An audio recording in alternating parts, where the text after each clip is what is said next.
विशेष पिछड़ी जनजातियों के बारे में डिस्क्रिप्शन देखेंगे अब विशेष पिछड़ी जनजातियों में भुजिया और पंडो है। इसके अलावा पिछड़ी जनजातियों में अबू चमाड़िया, बैगा, बिरहोर, कमार और कोरवा थे। तो हम अबू चमाड़िया से स्टार्ट करते हैं। सबसे पहले हम लिखते हैं अबू चमाड़िया के बारे में देखते हैं। अबू चमाड़िया, यदि हम अबू चमाड़िया की बात करते हैं तो अबू चमाड़िया मुख्य रूप से दो डिस्ट्रिक्ट में पाई जाती हैं। ये नारायणपुर डिस्ट्रिक्ट में पाई जाती है और दूसरा ये बीजापुर डिस्ट्रिक्ट में बात पाई जाती है। और जो अबू चमाड़िया लोग हैं ये गोंड की उप जाति हैं। अब मैं आपको इसलिए मैं शुरू में आपको प्रधान जातियाँ और उप जातियाँ पढ़ाया था, तो आप वहाँ से टैली कीजिएगा कि जो अबू चमाड़िया है वो स्पेशली गोंड की एक उप जाति है। यहाँ के लोगों की जो कृषि की स्टाइल है वो पेड्डा कृषि है, पेड्डा कृषि यहाँ की जाती है। इसके अलावा अब्बू छमाड़ी का यदि आप मीनिंग जानेंगे, अब्बू छमाड़ी का मतलब ही होता है अज्ञात। अब्बू छमाड़िया जो जनजाति है वो पूरे राज्य की सबसे सबसे बोलना चाहिए पिछड़ी जनजाति है। सबसे पिछड़ी जनजाति की आप बात करेंगे, सबसे पिछड़ी जनजाति जो है वो राज्य की, वो अबू चमाड़िया। इनकी कृषि क्या है? पेद्दा। ये किसकी उपजाति है? गोंड की। इनका अर्थ क्या होता है? अज्ञात। कहाँ पाई जाती है? नारायणपुर और बीजापुर डिस्ट्रिक्ट में पाई जाती हैं। और याद रखिएगा कि इन्हें मेटा भूमि भी कहा जाता है। मेटा भूमि, अबू चमाड़ियों को क्या कहा जाता है? मेटा भूमि भी कहा जाता है। तो ये इससे रिलेटेड चीज़ हो गई। इसके अलावा हम देखते हैं बैगा, बैगा जनजाति के बारे में। बैगा जनजाति जो होती है ये मैकल सीरीज के आसपास पाई जाती है। मैकल सीरीज के आसपास कहने का मतलब है कि 4 डिस्ट्रिक्ट, मुंगेली, 5 डिस्ट्रिक्ट ले सकते हैं, बिलासपुर, इसके अलावा कवर्धा, इसके अलावा राजनांदगांव, 4 डिस्ट्रिक्ट थी। ये 4 डिस्ट्रिक्ट में पाई जाती हैं जहाँ जहाँ मैकल श्रेणी है। जो बैगा वास्तव में पुजारी होते हैं और ये जड़ वैद्य का काम करते हैं, वैद्य का काम भी करते हैं, जड़ी बूटी या वैद्य होते हैं। और सर्वाधिक गोदना प्रिय जनजाति कहलाती है ये, सर्वाधिक गोदना प्रिय जनजाति, गोदना प्रिय जनजाति है, सर्वाधिक गोदना प्रिय जनजाति है।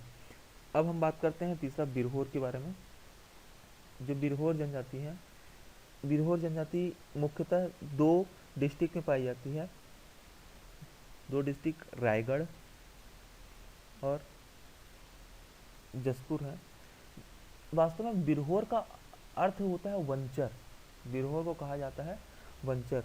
और इसके संबंध में 3-4 किताबें भी लिखी गई हैं। इसके संबंध में 2 ही फैक्ट आप याद रखिएगा।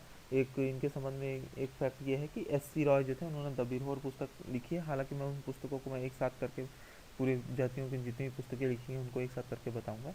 चौथी चीज़ आते हैं हम कमार के बारे में जानते हैं। कमार ये जनजाति जो है स्पेशली गरियाबंद में रहती है। गरियाबंद में स्पेशली स्पेसिफिक जगह है, वो बिंद्र नवागढ़ एक तहसील है, बिंद्र नवागढ़ तहसील है जहाँ पे ये जनजातियाँ पाई जाती हैं। और इसका इस जनजाति के जो मेन काम होता है वो बांस शिल्प का काम होता है। बांस से जैसे रिलेटेड काम करते हैं, जैसे टोकरी बनाने का काम करते हैं। मैंने आपको बताया था कि बैगा जो जनजाति है वो सर्वाधिक गोदना प्रिय जनजाति है, लेकिन जो कमार जनजाति है सर्वाधिक गोदना गुदवाने वाली जनजाति है। दोनों में अंतर याद रखिए कि सर्वाधिक गोदना किसने गुदवाया है? सर्वाधिक गोदना गुदवाया है किसने? कमार ने। और सर्वाधिक गोदना प्रिय जनजाति कौन सी है? वो बैगा है।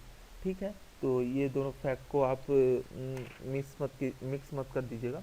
5वां चीज आता है कोरवा जनजाति। ये भी एक पिछड़ी जनजाति है।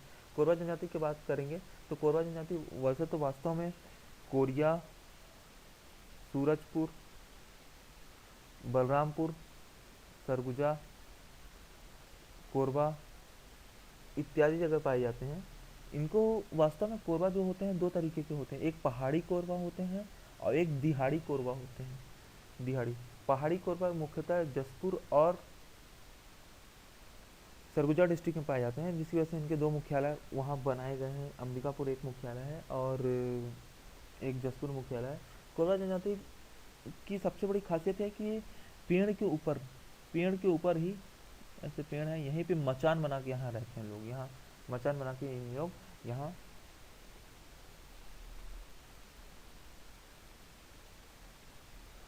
अब हम बात करते हैं भुंजो जनजाति की। भुजिया या भुंजो बोलिए, भुजिया जनजाति बोलिए, ज़्यादा बेहतर होगा। भुजिया जनजाति जो है ये गरियाबंद डिस्ट्रिक्ट में पाई जाती है। और इसकी एक बहुत महत्वपूर्ण और बहुत अच्छी खासियत है, लोगों का इलाज यहाँ पे तपते लोहे से किया जाता है। लोगों का इलाज क्या होता है, तपते लोहे से किया जाता है, तपते लोहे के माध्यम से किया जाता है। मैं आपको सभी जनजातियों के बारे में छोटी छोटी चीज़ें बताने की कोशिश कर रहा हूँ, ताकि मैं आपकी लगभग पूरी चीज़ें को कवर कर दूँ। और एक आई पंडो जनजाति। पंडो जनजाति जो है सूरजपुर के रेजिन में रहती है, और इसके बारे में कोई ऐसा और विशेष चीज़ तो है नहीं। अब हम, ये तो हो गई पूरी ऐसी जनजातियाँ जो कि पिछड़ी जनजाति हैं। इसमें दो स्पेशल विशेष पिछड़ी जनजातियाँ जो राज्य सरकार द्वारा घोषित की गई हैं, उनके बारे में बता दिए। अब हम आगे देखेंगे गोड़ हलवा उरांव के बारे में देखेंगे, तो हम उसको एक फ्रेश पेज से देखते हैं। हम बात करते हैं गोंड जनजाति से। यदि आप गोंड जनजाति के बारे में बताएंगे तो मैंने आपको बता दिया कि गोंड जनजाति छत्तीसगढ़ में 56% जनजाति पाई जाती हैं, जिसकी भी जितनी भी उपजातियों को मैंने आपको ऑलरेडी बता दिया कि मुड़िया मारिया, दंडामी माड़िया, दोरला, अबू छमाड़िया, कमार और अगरिया जो इसी जनजाति से हैं। ये लोग अपने को स्वयं को कोयतोर बोलते हैं। कोयतोर, ये इंपॉर्टेंट क्वेश्चन है, याद रखिएगा, ये क्वेश्चन व्यापक में पूछा जा सकता है। ये अपने को कोयतोर बोलते हैं। एक चीज़ आपको पता होना चाहिए कि कोयतोर का मतलब क्या होता है। कोयतोर का मतलब होता है पर्वतवासी। इसके पहले मैंने आपको दो जनजाति अबू छमाड़िया का मतलब आपको बताया था कि अबू छमाड़िया अपने को का मतलब होता है अज्ञात, और इसको याद रखिएगा कोयतोर, कोयतोर का मतलब होता है पर्वतवासी। और बिरहोर, बिरहोर का मतलब होता है वनचर। तो आप इस तरीके से आप बिल्कुल क्लासीफाई करके रखिएगा, किसी भी चीज़ों को मिक्स मत कीजिएगा। कम से कम हर जनजाति के बारे में 4 से 5 फैक्ट अलग से आप याद रखिए, ताकि आपको मतलब आंसर राइटिंग, क्योंकि आपको मेंस में लिखना है, मेंस में ऐसी प्रॉब्लम ना आए। तो गोंड की जो है, जो सर्वाधिक जनजातियाँ, सर्वाधिक उपजातियाँ जो पाई जाती हैं, गोंड जनजाति की पाई जाती हैं। इन लोग मुख्यतः दूल्हा देव को मानते हैं, हालांकि मैं इष्ट देव के बारे में अलग से बताऊंगा। ये दूल्हा देव को मानते हैं। अब इसके अलावा हम हलवा की बात करते हैं। हलवा जनजाति जो है, ये गोंड जो है संपूर्ण छत्तीसगढ़ पाए जाते हैं, संपूर्ण छत्तीसगढ़। हलवा जनजाति की बात करेंगे तो हलवा जनजाति जो है वो बस्तर डिस्ट्रिक्ट, दक्षिणी क्षेत्र में पाई जाती है। Bastar district, Kondagaon district, Kanker district और बालोद डिस्ट्रिक्ट यहाँ पाई जाती हैं। इनका जो मुख्य व्यवसाय होता है वो कृषि होता है। इनका जो एक प्रतीक चिन्ह होना चाहिए, हल इनका प्रतीक चिन्ह होता है।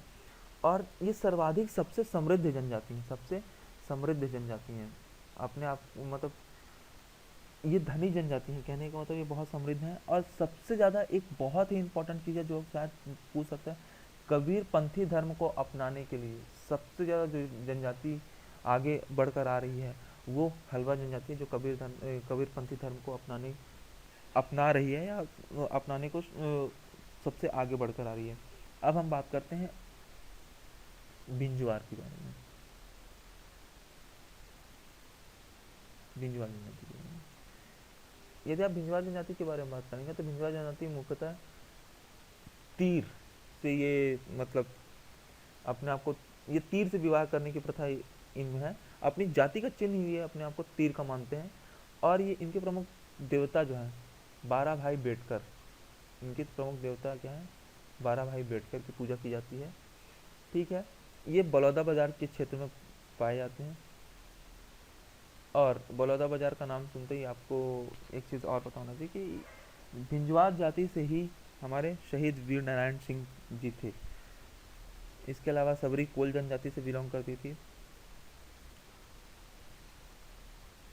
संत गाहिरा कंवर जनजाति से बिलोंग करते थे, उसको मैं आपको अलग से हालांकि बताऊंगा ही।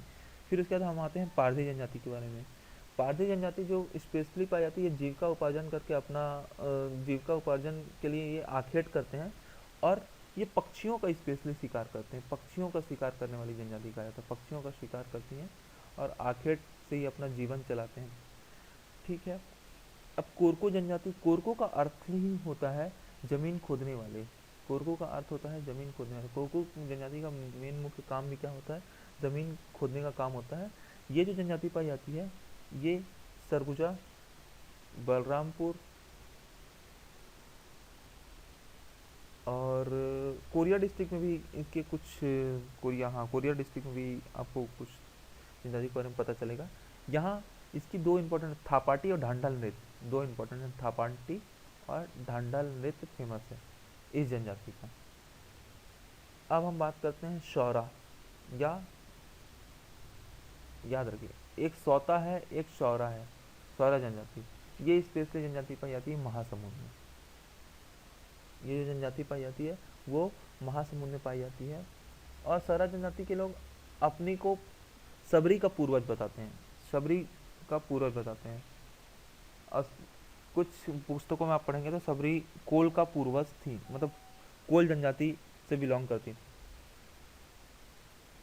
इसमें सौरा जनजाति के लोग में सांप पकड़ने की प्रथा प्रमुख है, सांप पकड़ने की प्रथा प्रमुख है। तो इस प्रकार से गोंड जनजाति 56% लोग संपूर्ण सीजी में निवास करते हैं। कोयतोर कहते हैं अपने आप को, कोयतोर का मतलब होता है पर्वतवासी। और इनके जो इष्ट देव हैं वो दूल्हा देव हैं। हल्बा जनजाति के बारे में यदि आप बात करेंगे तो ये बस्तर, कोंडागांव, कांकेर और बालोद डिस्ट्रिक्ट में पाए जाते हैं। इनका मुख्य कार्य कृषि है। इनका जो जाति का प्रतीक है वो हल है। सबसे समृद्ध जनजाति है और कबीरपंथी को स्वीकार करने वाली सबसे ज़्यादा जनजाति जो है वो यही है।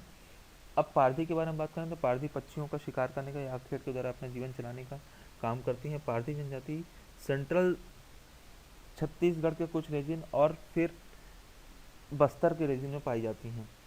और कोरकू जनजाति के बारे में बात करेंगे तो कोरकू जनजाति का अर्थ मतलब ही होता है जमीन खोदने वाले। ये स्पेशली सरगुजा, बलरामपुर या कोरिया डिस्ट्रिक्ट में पाया जाता है। इनका थापाटी और ढांडल नृत्य जो है इनका बहुत फेमस है। सौरा सौरा जो जनजाति है वो महासमुंद से बिलोंग करती है और ये अपने को सबरी का पूर्वज बताती है। सांप पकड़ने का काम इनका प्रमुख है। इसके अलावा जो इम्पोर्टेंट जनजाति है वो उरांव जनजाति है। उरांव जनजाति, मैं आपको अभी जनजाति के बारे में बता रहा हूँ ताकि आपको एक बार नाम सुन लेंगे आप सभी जनजाति के बारे में तो आप उनके बारे में जब हम उनके वैवाहिक जीवन, युवाग्रह और उनके कार्य और उनके देवी देवता के बारे में पढ़ेंगे तो उनको याद रखने में हमको आसानी होगी। तो मैं बात कर रहा था उरांव जनजाति के बारे में। जो उरांव जनजाति जो स्पेशली पाई जाती है वो पूरे नॉर्थ छत्तीसगढ़ में, यानी कि सरगुजा, बलरामपुर, जसपुर, रायगढ़, कोरबा, इन सभी प्लेस में जो जनजाति पाई जाती है वो उरांव जनजाति पाई जाती है। उरांव जनजाति का एक युवा ग्रह जो होता है धुमकुरिया कहलाता है। धुमकुरिया यहाँ का युवा गृह होता है। और इस जनजाति की सबसे बड़ी खासियत ये है कि ये जनजाति सबसे शिक्षित जनजाति है, सबसे शिक्षित जनजाति है। और उरांव लोग सबसे ज़्यादा सरगुजा में पाए जाते हैं। सबसे ज़्यादा ये कहाँ पाए जाते हैं?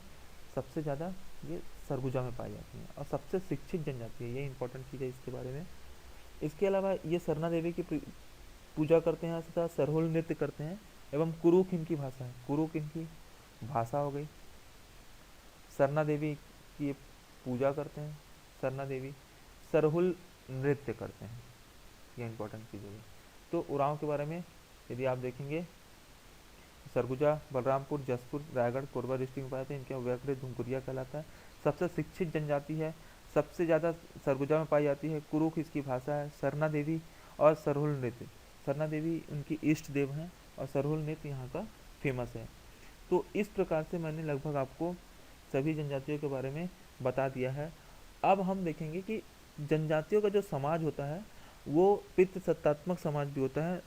ये स्पेशली सेंट्रल इंडिया और नॉर्थ इंडिया के केस में। बट आप यदि आप साउथ इंडिया के बारे में अभी कभी स्टडी करेंगे तो आपको पता चलेगा कि वहाँ के जो जनजातियों का समूह था वो मातृ सत्तात्मक समाज हुआ करता था। अब हम बात करते हैं कुछ इंपॉर्टेंट चीज़ों की, कुछ सम इम्पॉर्टेंट फैक्ट्स में आप सबसे पहले देखेंगे कि सभी जनजातियों का पेय पदार्थ क्या है, उनकी कृषि क्या है, उनका व्यावसायिक जीवन क्या है, उनकी विवाह की पद्धति क्या है। तो हम एक तरफ से स्टार्ट करते हैं। अब हम बात करते हैं जनजातियों के कृषि जीवन के बारे में बात करेंगे। तो जनजातियों के कृषि जीवन के बारे में जनजाति और एवं कृषि, धार्मिक आस्था के कारण लोग जनजातीय क्षेत्रों से बिलोंग करने वाले लोगों का ऐसा मानना है कि जो हमारी ये धरती है ये हमारे लिए अंकुर भूमि है, ये हमें भोजन देती है, हमें इसका दोहन नहीं करना चाहिए। वो एक जगह एक स्थान पर कृषि करने के बाद उस प्लेस को छोड़कर वो दूसरे स्थान पर कृषि करते हैं, जिसकी वजह से इनकी जो कृषि होती है वो एक अस्थायी कृषि होती है। अस्थायी कृषि होने की वजह से इनमें अलग अलग जातियों के द्वारा अलग अलग कृषि की जाती है। तो जिसमें आपको बता दूं कि आप एक कोड याद रखेंगे, देबो, कद, आपका मध्यम। बेबो कद आपका मध्यम। जैसे बेबो, बेबो से हम लिखते हैं बैगा जनजाति। बैगा जनजाति कौन सी कृषि करती है? बेवार कृषि करती है। बेबो यानी बैगा जनजाति और कौन सी कृषि करती है? बेवार कृषि करती है। फिर कद, कद मतलब कमार जनजाति और द मतलब दाहिया कृषि। बेबो कद आपका मध्यम यानी बैगा जनजाति बेवार कृषि, कमार जनजाति दाहिया कृषि। फिर हम आगे बात करते हैं पा से, पहाड़ी माड़िया। पहाड़ी माड़िया, पहाड़ी माड़िया और अब्बू झमाड़िया।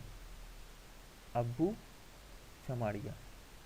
आपका मतलब यही हुआ, आ से अब्बू झमाड़िया, पा से पहाड़ी माड़िया। ये दोनों जो हैं वो जो कृषि करते हैं वो कृषि है पेड्डा कृषि। यहाँ के लोग कौन सी कृषि करते हैं? पेड्डा कृषि। और मध्यम से, मध्यम से एक संबंध आया, मध्यम से मारिया लोग एक और कृषि करते हैं जिसे धारिया कृषि कहा जाता है। धारिया, मध्यम, मध्यम माड़िया और धारिया। इसके अलावा और एक कोरवा जनजाति के लोग भी होते हैं। कोरवा जनजाति के लोग देवारी कृषि करते हैं। तो इस प्रकार से जनरली आप जो कंटेंट देखेंगे इसमें मैं आपको मैक्सिमम कंटेंट 2-3 बुक से पढ़ने के बाद जो मुझे बेस्ट पता चला मैंने आपको वो इन्फॉर्मेशन के तौर पे शेयर किया है। इसके अलावा गदबा भी एक जनजाति है जो कि झूमिंग कृषि करती है, झूम कृषि करती है। तो यहाँ पे आपको बैगा जनजाति बेवार कृषि, कमार जनजाति दाहिया कृषि, पहाड़ी माड़िया अबू छमाड़िया लोग जो हैं वो पेड्डा कृषि, माड़िया लोग वापस से एक धारिया कृषि करते हैं, कोरवा लोग देवारी कृषि, गदवा लोग झूम कृषि। यानी कि ये तो हम उनके कृषक जीवन के बारे में देख लिए। अब उनके व्यावसायिक कार्यों को देखें तो व्यावसायिक कार्यों को हम इस तरीके के देखें कि अलग अलग जाति के लोगों का व्यावसायिक कार्य अलग अलग है। हम स्टार्ट करते हैं अगरिया जाति से लोगों से। तो अगरिया जाति के लोगों का जो काम होता है वो मुख्यतः होता है लोह लौह शिल्प कला या लौह शिल्प कला बोल सकते हैं। यानी कि ये आयरन को एक डेफिनेट शेप देके उससे अलग अलग तरीके के आभूषण या रत्न या अलग अलग तरीके के औजार बनाते हैं। दूसरा है बैगा। बैगा लोग के बारे में मैंने आपको पहले ही बता दिया है कि मेडिसिन ऑफ गॉड कहा जाता है इन्हें, मेडिसिन ऑफ गॉड कहा जाता है। इसके अलावा खड़िया जनजाति के लोग पालकी ढोने का काम करते हैं। खड़िया जनजाति के लोग किस चीज़ का काम करते हैं? पालकी ढोने का काम करते हैं। और पारधी लोग जो होते हैं वो पक्षियों का शिकार करते हैं। आखेट के द्वारा पक्षियों का शिकार या आखेट युक्त जीवन। खैरवार लोग, नाम से आपको पता चल रहा है, कत्था बनाने का काम करते हैं खैरवार लोग। इसके अलावा कोरको जनजाति के लोग, इसके बारे में बता ही चुका हूँ कि भूमि खोदने का काम करते हैं, भूमि खोदने का काम। कंवर, याद रखिएगा, सैन्य कार्य करते हैं। कंवर जाति के लोग क्या करते हैं? सैन्य कार्य करते हैं। इसके अलावा भतरा, भतरा लोग जो होते हैं वो सेवक का कार्य कर, भतरा जनजाति सेवक का कार्य करती है। कमार जनजाति के लोग स्पेशल बांस शिल्प कला, पूरे भारत में फेमस है कमार जनजाति की। तो कमार जनजाति के लोग क्या करते हैं? बांस शिल्प कला करते हैं। कोल जनजाति के लोग स्पेशली नॉर्थ छत्तीसगढ़ में पाए जाते हैं। इनका मुख्य काम होता है कोयला खोदने का काम होता है कोल जनजाति के लोगों का। इसके अलावा हलवा जनजाति जो सबसे ज़्यादा धनवान जनजाति है, सबसे समृद्ध जनजाति है, कृषि कार्य करती है। इनका हल इनका चिन्ह होता है, जनजाति का चिन्ह होता है। सौरा जनजाति महासमुंद में रहने वाली जनजाति है जो कि सांप को पकड़ने का काम करती है। इसके अलावा नागेशिया जनजाति भी है जो सांप को पकड़ने का काम करती है। प्रधान लोग स्पेशली 2 फैक्ट यहाँ रखेंगे। प्रधान लोग स्पेशली गण मंत्री हुआ करते थे। प्रधान लोग क्या हुआ करते थे? गण मंत्री हुआ करते थे। और मंझवार भी एक जनजाति होती है जो 3 जनजातियों का वर्ण संकर है, गोंड, मुंडा और कंवर। गोंड, मुंडा और कंवर, ये 3 जनजातियों का वर्ण संकर। ये 2 फैक्ट हो गए और ये मैंने आपको व्यवसायिक उनके कार्य बताए। अगर ये जनजाति का कार्य क्या है? लौह शिल्प कला। बैगा जनजाति का कार्य क्या है? इन्हें मेडिसिन ऑफ गॉड कहा जाता है, यानी कि वैद्य का काम करते हैं। खड़िया जनजाति के लोग पालकी ढोने का काम करते हैं। पारधी जनजाति के लोग पक्षियों को, काले पक्षी स्पेशली ब्लैक कलर के पक्षियों को मारते हैं, ये काले पक्षियों को मारने का काम है। आखेट युक्त जीवन जीते हैं, आखेट करने का काम करते हैं। खैरवा जनजाति के लोग कत्था बनाने का काम करते हैं। कोरकू जनजाति के लोग भूमि खोदने का, कमार जनजाति के लोग सैन्य कार्य, भतरा सेवक का कार्य, और कमार जनजाति के लोग बांस शिल्प का कार्य करते हैं। कोल लोग कोयला खोदने का काम करते हैं। हल्बा जनजाति के लोग कृषि कार्य करते हैं। सौरा लोग सांप को पकड़ने का काम करते हैं। प्रधान लोग गणमंत्री होते हैं। और मंजवार जो है वो 3 जातियों का वर्ण संकर है। अब हम जनजातियों के और उनके प्रचलित पेय पदार्थ के बारे में जानेंगे। जनजातियों और उनके प्रचलित पेय पदार्थ के बारे में देखते हैं। अब हम जनजातियां और उनके प्रचलित पेय पदार्थ के बारे में बात करेंगे। जनजातियां उनके प्रचलित पेय पदार्थ, जनजातियां एक तरफ हम जनजातियां रखेंगे और एक तरफ उनके प्रचलित पेय पदार्थ रखेंगे। तो आप याद रखने का तरीका ऐसे रखिए कि आप इस तरीके से करेंगे, ये 1 ईस्ट, नॉर्थ, वेस्ट और साउथ। इसको ऐसा रखने का तरीका इसलिए है कि आपको इसको नोटेशंस को मैं इस तरीके से बताऊंगा ताकि आपको याद रखने में कोई भी दिक्कत ना हो। इधर बैगा, क्यों? क्योंकि मैकल सीरीज के आसपास के रीजन में पाए जाते हैं बैगा, यानी कि वेस्टर्न पार्ट में पाए जाते हैं छत्तीसगढ़ के। ईस्टर्न पार्ट में उरांव पाए जाते हैं। यदि आप कोरबा की बात करेंगे तो कोरबा जो है वो नॉर्थ छत्तीसगढ़ में पाए जाते हैं। इसके अलावा यदि आप माड़िया की बात करेंगे तो वो साउथ छत्तीसगढ़ में पाए जाते हैं। ठीक है, इस प्रकार से। अब ईस्ट में उरांव के द्वारा ऐसे याद रखिएगा, east, west, north, south. East में क्या उरांव जनजाति के द्वारा क्या पाया जाता है? कोसना। उरांव कौन सा पेय पदार्थ पीते हैं? कोसना। यहाँ के लोग क्या पीते हैं? यहाँ के लोग, बैगा जनजाति के लोग पीते हैं ताड़ी। माड़िया लोग क्या पीते हैं? सल्फी। और कोरवा लोग क्या पीते हैं? हांडिया। यानी कि ईस्ट में उरांव लोग, ईस्ट में कोसना, नॉर्थ में हांडी, वेस्ट में ताड़ी, साउथ में सल्फी। और संपूर्ण छत्तीसगढ़ सर्कुलर पार्ट, यहाँ सब ऐसे पूरे पार्ट में गोंड लोग फैले हुए हैं, तो गोंड लोग पेज पेय पदार्थ पीते हैं, पेज। तो ये तरीका है आपको याद रखने का, यानी फाइनली कोसना, हांडी, सल्फी, ताड़ी, अब बीच में पेज सभी। तो इस तरीके से आप याद रखेंगे तो आपको ये चीज़ें मेमोराइज करने में ज़्यादा डिफिकल्टीज नहीं होगी। अब हम उनके पेय पदार्थ के बाद अब हम उनके वैवाहिक जीवन के बारे में देखेंगे। इसके साथ ही साथ उनके कुल देवता और युवाग्रह के बारे में देखेंगे। तो सबसे पहले हम देखते हैं उनके कुल देवता के बारे में। चलिए अब हम बात करते हैं अलग अलग जनजाति के लोग कौन कौन से देवता को मानते हैं। तो स्टार्ट करते हैं। स्टार्ट में सबसे पहले एक तरफ हम लिख देते हैं जनजातियाँ और उनके मानने वाले देवता। तो हम बात करते हैं कोरवा जनजाति के बारे में। सबसे पहले कोरवा जनजाति। कोरवा जनजाति वैसे तो सूर्य, सर्प, खुड़िया रानी तीनों को मानते हैं, तो लेकिन मेन जो उनकी इष्ट देव है वो खुड़िया रानी है। इसके अलावा जो 2 लोग हैं वो सूर्य हैं और सर्प हैं। ठीक है। अब कोरबा के बाद हम देखते हैं उरांव जनजाति के लोग। उरांव जनजाति के लोग के बारे में मैंने बताया, सरना देवी को मानते हैं और सरहुल नृत्य करते हैं। तो आप यहाँ लिख दीजिए सरना देवी, ऐसे समझ सकते हैं सरना देवी।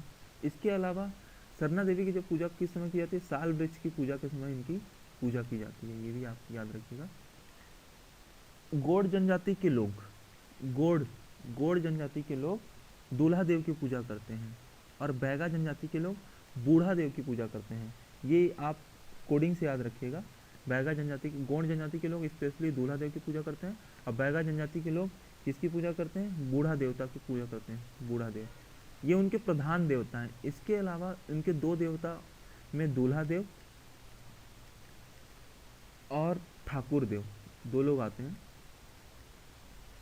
वास्तव में ठाकुर देव की पूजा तब स्पेशली तब की जाती है जब भूमि पूजा से संबंधित, जब भूमि की पूजा की जाती है उस समय जो पूजा करते हैं वो ठाकुर देव की पूजा करते हैं। और जब आपदा से संबंधित जैसे बारिश ज़्यादा हो गई या सूखा पड़ गया उस समय जब पूजा की जाती है तो दूल्हा देव की पूजा की जाती है। ये ऐसा जनजातियों का मानना है। कमार जनजाति के लोग, कमार जनजाति के जो लोग होते हैं वो दूल्हा देव, छोटी माई, बड़ी माई 3 देवता को मानते हैं। दूल्हा देव, छोटी माई और बड़ी माई।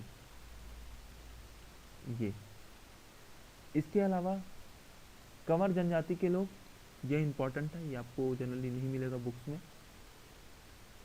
सगरा खंड, सगरा खंड सगराखंड देवी की पूजा करते हैं, और मुड़िया जनजाति के लोग अंगा देव की पूजा करते हैं, अंगा देव की पूजा करते हैं। इस तरीके से जो जनजातियां थी, जनजातियां उनसे संबंधित देवता, कोरबा जनजाति के लोग खुड़िया रानी की पूजा करते हैं। इसके अलावा सूर्य और सर्प की पूजा भी करते हैं, प्राकृतिक देवता की पूजा करते हैं। उराव जनजाति के लोग शरणा देवी यानी साल वृक्ष की पूजा करते हैं। गोंड जनजाति के लोग दूल्हा देव की पूजा करते हैं। बैगा जनजाति के लोग बूढ़ा देव की प्रधान देवता है बूढ़ा देव उनके लिए, और दूल्हा देव की पूजा आपदा के समय में की जाती है। और भूमि से संबंधित यदि कोई चीज़ों की पूजा करना है तो ठाकुर देव की पूजा की जाती है। कमार जाति के लोग दूल्हा देव, छोटी माई, बड़ी माई की पूजा करते हैं। कंवर जनजाति के लोग सगराखंड देवी की पूजा करते हैं, एवं मुड़िया जनजाति के लोग जो होते हैं वो अंगा देव की पूजा करते हैं। इसके अलावा एक तीन फैक्ट हैं, उन तीनों फैक्ट को आप याद रखिएगा। पहला फैक्ट है टोटम। टोटम किस चीज़ को प्रदर्शित करता है? टोटम किसी भी चीज़ के गण चिन्ह को प्रदर्शित करता है। कहने का मतलब यह है कि कौन सी जाति, मतलब कौन सी जनजाति को किस चीज़ के द्वारा प्रदर्शित करते हैं। टैबू क्या होता है? टैबू एक धर्म निषेध है, धर्म निषेध संबंधी अवधारणा है, मतलब कि इस चीज़ को नहीं करना है पर्टिकुलर इस धर्म या इस रिलीजन के अंदर। बोंगावाद क्या होता है? बोंगावाद अदृश्य शक्ति विश्वास है। बोंगावाद जो है वो अदृश्य शक्ति विश्वास है। तो तीन चीज़ें आप याद रखिएगा। पूछ देता है कि टोटम का संबंध है किससे, तो आप आंसर करेंगे गढ़ चिन्ह। टैबू का संबंध है किससे? धर्म निषेध से। बोंगाबाद का संबंध किससे है? तो अदृश्य शक्ति विश्वास से है। तो इस प्रकार से हमने जनजातियों, उनके पेय पदार्थ को देखा, जनजातियाँ उनके देवता को देखा। अब हम देखेंगे जनजातियाँ और उनके युवागृह को देखेंगे कि उनके कौन कौन सी जनजातियों का युवागृह कौन कौन सा होता है। हम इसको फ्रेश पेज से देखते हैं।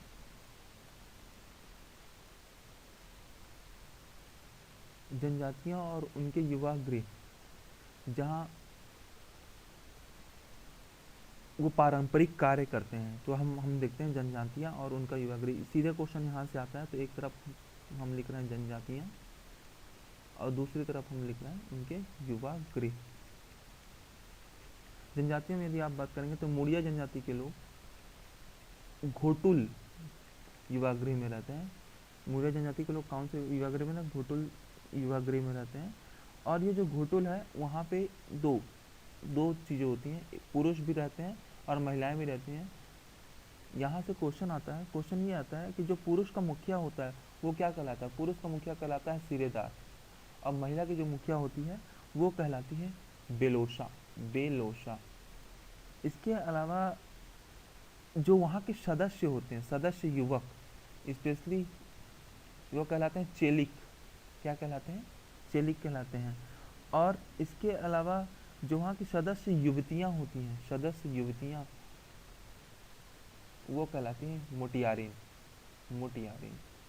यानी इस प्रकार से आप याद रखिएगा कि मुड़िया जनजाति के लोग का युवागृह क्या है? घोटुल, जहाँ पुरुष और महिलाएं दोनों शामिल होते हैं। इसमें स्पेशली अविवाहित पुरुष और महिलाएं शामिल होती हैं। सामाजिक संस्था है एक प्रकार से। और ये इसमें जो पुरुषों का प्रमुख होता है वो सिरेदार कहलाता है, जो महिलाओं का प्रमुख होता है वो बेलोसा कहलाती है। सदस्य युवक जो जितने भी और अन्य पुरुष बचे वो चेलिक कहलाते हैं, और सदस्य युवतियाँ मुठियारिन कहलाती हैं। ये हो गया मुड़िया जनजाति के लिए। अब हम आते हैं उरांव जनजाति। उरांव जनजाति की हम बात करेंगे तो उरांव जनजाति के लिए युवागृह जो है वो धुमकुरिया है। युवागृह कौन सा? धुमकुरिया। बिरहोर जनजाति के लिए गिती ओरा, गिती ओरा या गितु ओना बोला जाता है। भारिया जनजाति के लिए जो युवागृह है वो है रंग भंग।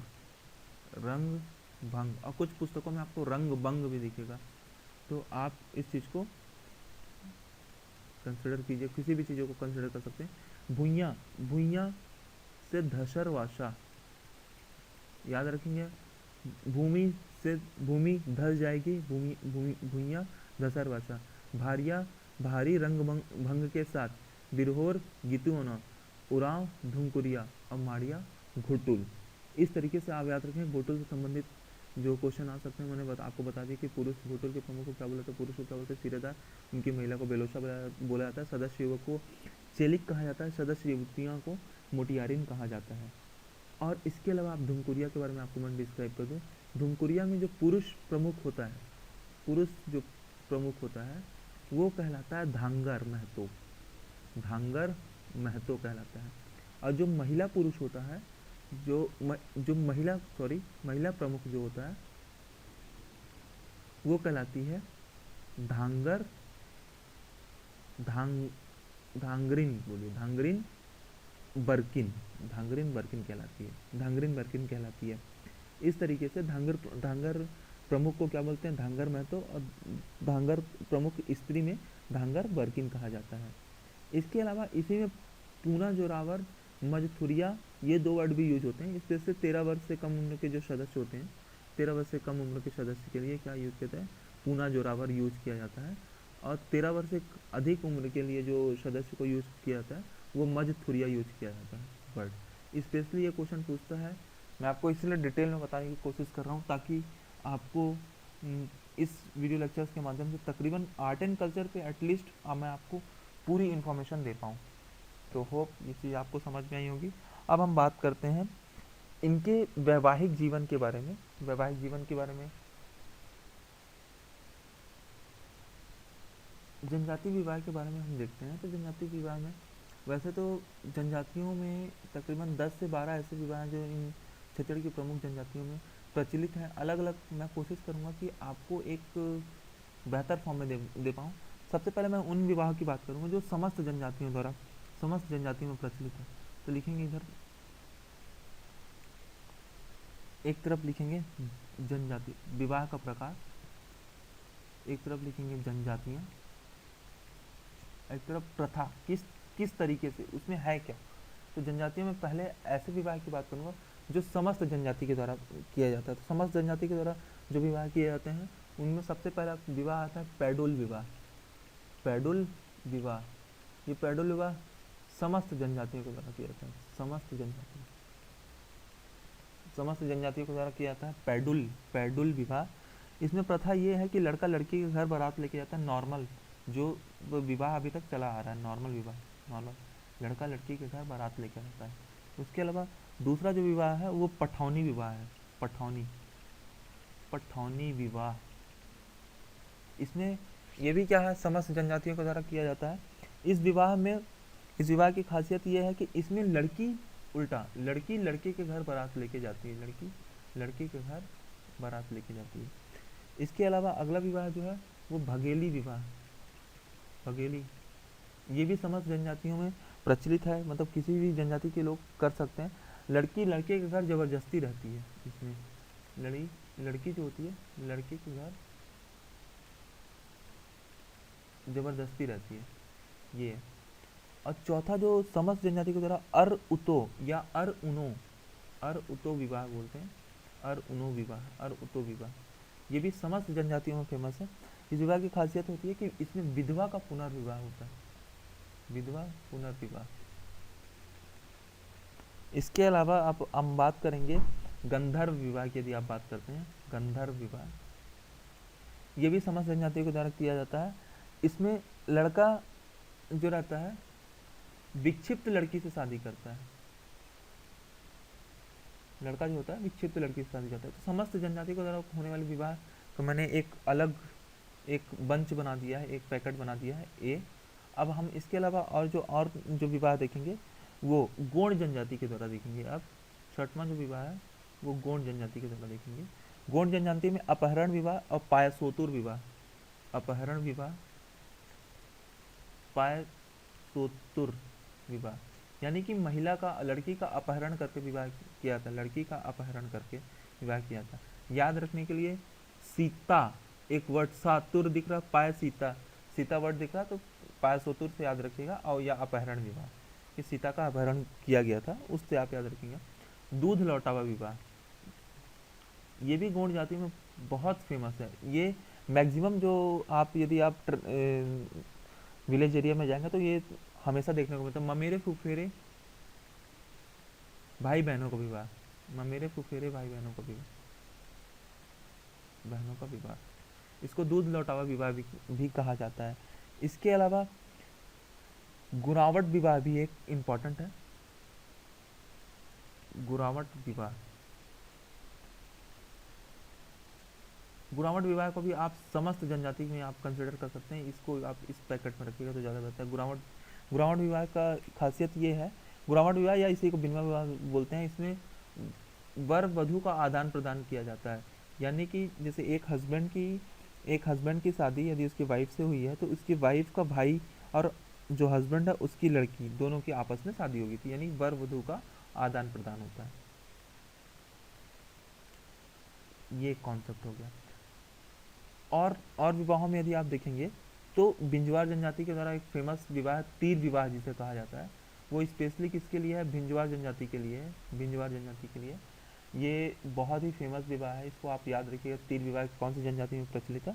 तो बिंजवार जनजाति में प्रचलित है। इसमें एक लड़की एक तीर से ही शादी कर लेती है। जो गंधर्व विवाह है वो परजा जनजाति में भी बहुत फेमस है, स्पेशली समस्त जनजाति के अलावा ये परजा जनजाति में मुख्य रूप से देखने को मिलता है। पोटा विवाह भी एक क्या है? विधवा विवाह है। तो आप इसको यहाँ से जोड़ के रखिएगा। ये स्पेशली जो पोटा विवाह किया जाता है कोरकू जनजाति के द्वारा किया जाता है, कोरकू जनजाति। तो पोटा विवाह किसके द्वारा होता है? कोरकू जनजाति के द्वारा। तो 9th ये हो गया, 10th ये हो गया। पोटा विवाह ये भी विधवा विवाह है और कोरकू जनजाति के द्वारा किया जाता है। तीर विवाह, ये भी तीर विवाह जो है वो बिंजवार जनजाति के द्वारा किया जाता है, तीर विवाह। अब पारिंधन विवाह यानी कि दहेज प्रथा के द्वारा, जो लगभग संपूर्ण इंडिया में चल ही रहा है अभी भी। तो पारिंधन विवाह जो है वो दहेज द्वारा सभी जातियों में ये प्रचलित है। इसके अलावा जो एकदम प्राचीन या पारंपरिक विवाह है वो सोपानी विवाह है, जो सबसे पारंपरिक विवाह है। पुरानी प्रथा के अकॉर्डिंग जो विवाह होता है सोपानी विवाह। और ये जो सोपानी विवाह है लगभग समस्त जनजातियों में प्रचलित है। तो आप याद रखिएगा, पेडोल विवाह समस्त जनजाति के द्वारा नॉर्मल तरीके से जो विवाह होता है, लड़का लड़की के घर शादी करने जाता है। पठौनी विवाह में क्या होता है? लड़की लड़के के घर आती है। भगेली विवाह में लड़की लड़के के घर जबरदस्ती रहती है। और उतो ये भी एक विधवा पूर्ण विवाह है। गंधर्व विवाह जो है ये समस्त जनजाति में होता है, स्पेशली परजा जनजाति में होता है। लड़का एक विक्षिप्त लड़की से शादी करता है। अपहरण या पाशुतर विवाह में ये गोंड जनजाति का फेमस विवाह है, जिसमें लड़की का अपहरण करके विवाह किया जाता है। दूध लौटावा विवाह में ममेरे और फुफेरे भाई का आदान प्रदान होता है। गुरावट विवाह में भी समस्त जनजातियों में किया जाता है, इसमें वर वधु का आदान प्रदान किया जाता है। तीर विवाह बिंजवार जनजाति के लोग के द्वारा किया जाता है। पोटा विवाह जो है वो कोरकू जनजाति के द्वारा किया जाता है। पारिंधन विवाह जो है वो एक दहेज प्रथा आधारित विवाह है। सोपानी विवाह जो है वो पारंपरिक विवाह है, पारंपरिक। तो इस तरीके से वो आपको पेडोल विवाह, पठौनी, भगेली और उतो, गंधर्व और गुरावट को एक साथ रखना है, समस्त जनजाति के द्वारा किया जाता है। दूध लौटावा अपहरण विवाह को एक साथ रखना है क्योंकि गोंड के द्वारा किया जाता है। इसके अलावा तीर विवाह बिंजवार, पोटा विवाह कोरकू, पारिंधन विवाह समस्त जनजाति के द्वारा, सोपानी विवाह भी लगभग समस्त जनजाति के द्वारा। तो समस्त जनजाति से रिलेटेड 1, 2, 3 और ये 5 टोटल 8 विवाह हैं जो स्पेशली समस्त जनजाति के द्वारा किए जाते हैं। ठीक है, तो होप ये आपको चीज़ें समझ में आई होंगी। अब हम आगे देखते हैं। अब हम देखते हैं वैवाहिक जीवन कंप्लीट होने के बाद कि जनजातियों के लोक नृत्य और उनसे संबंधित देवता कौन कौन से रहे हैं। तो हम ये देखेंगे नेक्स्ट। तो मैं आपको अभी बता दूं कि मैंने आपको वैवाहिक जीवन के बारे में बताया, उसके पहले मैंने आपको पेय पदार्थ के बारे में बताया, कि उसके अलावा उनके व्यावसायिक जीवन के बारे में बताया और कृषि जीवन के बारे में बताया। जनगणना से संबंधित पूरे डाटा को मैंने कवर किया। तो मैं आपसे यही एक्सपेक्ट करता हूँ कि आप सभी चीज़ों को अच्छे तरीके से प्रॉपर फॉर्म में सभी चीज़ों को करेंगे, ताकि एक बेहतर अंडरस्टैंडिंग आप डेवलप कर सकें आर्ट एंड कल्चर के सेक्शन में। अब हम बात करते हैं लोक नृत्य और उनसे संबंधित देवता, यानी जनजाति लोक नृत्य की बात कर रहा हूँ। तो जनजाति लोक नृत्य में जनजातीय लोक नृत्य और उनसे संबंधित देवता। इसके अलावा हम अगर में देखेंगे कि जनजाति कौन कौन से नृत्य करते हैं। तो सैला नृत्य के समय स्पेशली आदि देवता की पूजा की जाती है। इसके अलावा मड़ई नृत्य के समय अंगादेव की पूजा की जाती है, अंगादेव। खम्ब श्वांग नृत्य ये बहुत इंपॉर्टेंट नृत्य है। खम्ब श्वांग नृत्य में खंडरा देवी की पूजा की जाती है। कक्षार फेमस नृत्य है, कक्षार, घोटुल सभी। इसमें लिंग देव की पूजा की जाती है। इसके अलावा घोटुल घोटुल में लिंगोपेन देवता की पूजा की जाती है, लिंगोपेन देवता की पूजा की जाती है। माओपाटा, माओपाटा में सिरहा देवता की पूजा की जाती है। एक मुड़िया जनजाति का फेमस नृत्य है रहा है ये सिरहा देवता, सिरहा देवता की पूजा की जाती है। और एबाल तोर नृत्य, एबाल तोर नृत्य में भी, एबाल तोर नृत्य इसमें भी अंगा देव की पूजा की जाती है। तो इस तरीके से ये प्रमुख कुछ ऐसे नृत्य थे जो हमारे लिए इम्पोर्टेंट थे, जो अलग अलग ये नृत्य हैं। इस नृत्य में कौन कौन से देवता की पूजा की जाती है, सीधे सीधे सीधे सीधे सीधे क्वेश्चन आ सकता है पीएससी में। अब हम आपको जनजातियां उनसे संबंधित लोक नृत्य के बारे में मैं आपको बता दूं। तो जनजातियां उनसे संबंधित लोक नृत्य को हम एक लिस्ट तैयार करेंगे। उस लिस्ट में वो लिस्ट दरअसल इस तरीके की, ये लिस्ट आप ही तैयार करिएगा। गौड़ जनजाति, गौड़ जनजाति, गौड़ गौड़ जनजाति, गौड़ जनजाति दो तरीके के नृत्य करती है, शैला नृत्य और कर्मा नृत्य। गौड़ जनजाति के कौन कौन से नृत्य हैं, शैला नृत्य हैं और कर्मा नृत्य हैं। इसके अलावा डंडा नृत्य भी जो होता है वो गौड़ जनजाति के द्वारा किया जाता है। बैगा जनजाति, बैगा जनजाति के लिए कोड याद रखिएगा, अब डीपी, अब डीपी कहने का मतलब क्या है, अटारी, ए से अटारी, बी से बिल्मा, अटारी बिल्मा, डी से दशहरा, अटारी बिल्मा दशहरा और परधौनी। ये चार नृत्य किए जाते हैं। गौड़ जनजाति से शैला नृत्य, कर्मा नृत्य और डंडा नृत्य। बैगा जनजाति से अब डीपी यानी कि अटारी बिल्मा दशहरा और परधौनी नृत्य। तीसरा कोरवा जनजाति से इंपॉर्टेंट, बहुत इंपॉर्टेंट, दमनच नृत्य, दमनच या दमनज नृत्य। कोरकू जनजाति, कोरकू जनजाति के नृत्य मैं आपको बताती हूँ, थापाटी, ढांढल और डंडारी। थापाटी, ढांढल और डंडारी, ढांढल है ये, ढांढल, थापाटी, ढांढल और डंडारी नृत्य। इसके अलावा दोरला जनजाति ले लीजिए, दोरला जनजाति के द्वारा दोरला नृत्य और पेंडुल नृत्य किया जाता है। दोरला नृत्य और पेंडुल नृत्य किया जाता है। उरांव जनजाति के द्वारा, उरांव के बारे में भी मैंने आपको बता दिया कि सरना देवी की पूजा की जाती है, उस समय चैत्र पूर्णिमा का समय रहता है। सरहुल नृत्य, सरहुल नृत्य याद रखिएगा, ये कब होता है, चैत्र पूर्णिमा के दिन होता है, ये भी क्वेश्चन आता है। तो मैक्सिमम चीज़ें व्यापम या सीजीपीएससी की जो भी क्वेश्चंस पूछे जा रहे हैं उस चीज़ को मैं कवर करते हुए मैं आपको बता रहा हूँ। माड़िया जनजाति द्वारा गौर नृत्य किया जाता है, गौर नृत्य। अब आई मुड़िया जनजाति जिसके द्वारा सबसे ज़्यादा नृत्य किए जाते हैं, जिसमें गेंडी नृत्य, हरेली के समय मादरी, फिर घोटुल, इसके अलावा कक्सार, एबालतोर, एबालतोर नृत्य, इसका अलावा हुल्की पाटा। अब धुरवा जनजाति के द्वारा परब नृत्य किया जाता है। धुरवा जनजाति के द्वारा कौन सा नृत्य किया जाता है, परब नृत्य किया जाता है। इसके अलावा कोल, कोल के द्वारा कोल दहका नृत्य किया जाता है। यानी कि अब हम बात करते हैं गोंड के द्वारा शैर नृत्य, कर्मा नृत्य और डंडा नृत्य। डंडा नृत्य और डंडारी नृत्य में अंतर है, याद रखिएगा। डंडारी जो नृत्य होता है वो होली के दिन किया जाता है, जबकि जो डंडा नृत्य है वो तुलसी पूजा के आसपास किया जाता है। अब बैगा में अब डीपी यानी अटारी, बिल्मा, दशहरा और परधौनी। कोरबा में दमनच नृत्य, कोरबा जनजाति के लोग, कोरकू, थापाटी, ढांडल, डंडारी नृत्य तीनों इंपॉर्टेंट है। कोरकू दोरला जनजाति के लोग दोरला नृत्य करते हैं, पेंडुल नृत्य करते हैं।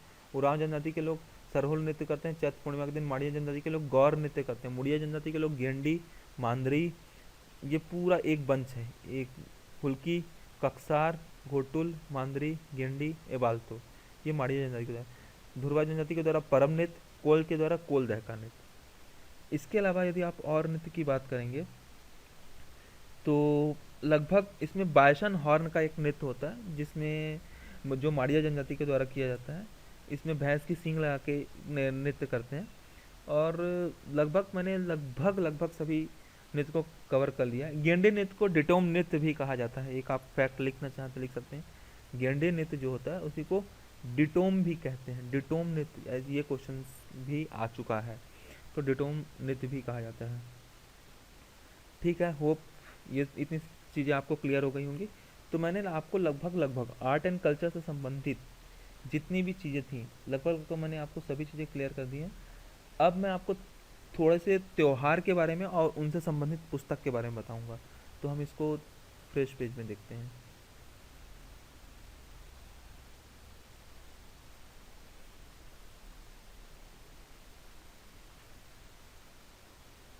पुस्तकों के बारे में जानकारी,